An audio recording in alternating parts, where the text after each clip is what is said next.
नमस्कार मित्रांनो, मी शेळके वकील. माझ्या शेळके वकील चॅनलमध्ये तुमचं सहर्ष स्वागत आहे. मित्रांनो, ज्यावेळी कोणतीही वस्तू जी सार्वजनिक असते, सरकारच्या मालकीची असते, तसंच गाव असेल तर ग्रामपंचायतीची मालकीची असते आणि त्या वस्तूचं जर नुकसान जर केलं तर त्या व्यक्तीला कमीत कमी 1 वर्षाचा कारावासाची शिक्षा होऊ शकते किंवा द्रव्यदंड होऊ शकतो.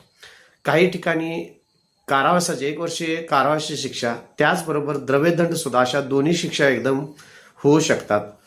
सदरचं काम हे प्रथम वर्ग किंवा जिल्हाधिकारी किंवा उपविभागाधिकारी यांच्या कोर्टामध्ये सुद्धा चालू शकतं. स्थानिकचे जे दंडाधिकारी असतात त्यांच्याकडे हे काम चालू शकतं.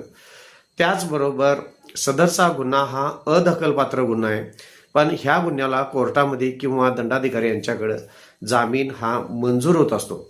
परंतु यामध्ये जर शिक्षा झाली तर 1 वर्षाची कारावासाची शिक्षा होऊ शकते आणि द्रव्यदंड किंवा दोन्ही शिक्षा एकदम होऊ शकतात.